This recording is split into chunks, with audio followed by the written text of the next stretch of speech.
Alors, deuxième vidéo. Donc je vous ai demandé ce que vous vouliez voir en démontage. J'ai pas eu forcément de réponse. Donc bah écoutez, je vais démonter ce que je veux, puis je vais filmer ce que je veux aussi. Pareil, je vous avais demandé pour les couleurs de cadre, ce que vous pensiez de mon adaptation, tout ça. Pas forcément eu de retour, bon bah c'est pas grave. Je vous en veux pas, c'est pas grave. Je vais répondre à une question par contre qui n'avait rien à voir, mais qu'on m'a dit de faire avec suite à la vidéo que j'ai postée sur Facebook, en vous demandant ce que vous vouliez voir. C'est la différence entre 5AE et 4FU. On va commencer déjà par la base. Carte grise, donc j'ai masqué ma carte grise, hein, comme on peut. Bah voilà, hein. Je pense que vous savez tous lire.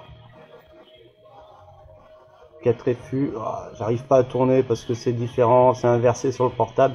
Voilà, il y a ma 4FU, normalement, là, il y a un numéro aussi avec 4FU, elle est donc, j'ai l'année en haut de 96, donc, moi, j'ai bien un 4FU. Alors, pour les plus, comment on appelle ça? Je vais vous trouver un nom, hein. Pour les plus, bon, je vous trouve pas de nom, mais je vais vous faire donc en détail le reste de pour vérifier qu'est-ce qui différencie le 4FU et le 5AE sur la moto. Allez, je vous reprends. Alors, pour les différences avec 5AE, 4FU, je vais vous dire celles que je connais. Donc du coup, déjà le CDI. Alors, je vous prendrai des photos en même temps, hein. Le CDI, je sais pas si vous arrivez à voir. Donc voilà, 4FU sur le CDI. Je prendrai des photos pour y mettre. Donc j'espère que vous arrivez à lire et que je prendrai en photo, hein. Comme je vous dis, voilà, ça sera fait dans le montage. Et donc, différence entre 5AE sur les CDI. Le CDI du 5AE est moins performant que le 4FU. Ça n'a pas la même courbe. Du coup, c'est pour ça que je conseille de prendre un 4FU. On prend plus de tours. On n'a pas forcément besoin de toucher à l'allumage, le décalage, machin. Ou alors sur le 5AE, faut mettre un Initech, je sais plus quoi. Enfin voilà.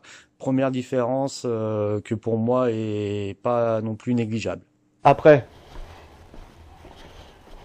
et ben, tout simplement,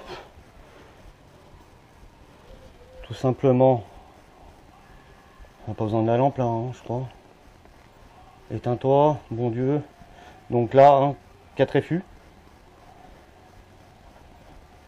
Là, colonne de direction, 4FU. Ensuite,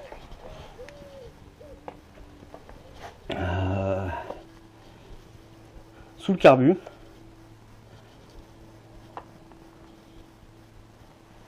Je sais pas si on arrive à voir.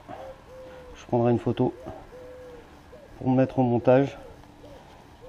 Mais en gros, là où il y a mon doigt, vous avez des écritures. Et donc moi, il y a marqué X4FU. Il y a une différence encore que je vais vous mettre en photo parce que bah, j'ai pas l'exemple sous la main.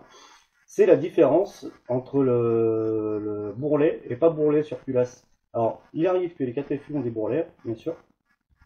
Il arrive aussi que des gens qui s'y connaissent super bien, quand vous montez votre culasse qui n'a pas de bourrelet, ils vous assurent que vous avez un bourrelet, et des mecs qui se prennent pour des cadors. Alors, soit ils ont besoin d'une lunettes, ou alors qu'ils achètent un chien d'aveugle, hein, j'ai envie de dire. Donc pareil, je vais vous faire passer une photo avec les deux cas, puis vous allez voir le bourrelet il est flagrant, on ne peut pas se tromper. Donc sur 5AE, vous avez donc la culasse avec bourrelet. Donc là, au niveau de la culasse, hein, on voit bien à gauche, hein, on voit le bourrelet, hein, on ne peut pas se tromper. Et à droite, on voit bien la culasse normale, 4FU. Donc voilà, la différence, elle est énorme, hein. Puis la perte avec le bourrelet, vous imaginez un petit peu. Voilà. Je fais un petit topo, donc culasse avec bourrelet, écriture sur le bas moteur, le CDI, je vais vous le prendre en photo, le colonne de direction, la plaque constructeur et bien sûr la carte grise. Et là, bah, vous êtes sûr d'avoir soit un 4 refus, soit un sac. Voilà. J'espère que j'ai été clair. Et puis, je vous dis à plus tard pour d'autres tutos. Et dernière précision, la bride dans le pot d'échappement du 4FU et du 5AE est différente. Je sais pas exactement, je crois qu'il y en a une, c'est une rondelle, l'autre c'est une espèce de grillage de crépine ou truc dans le genre. Voilà, la seule, voilà pour toutes les différences que moi, en tout cas, je connais. À plus!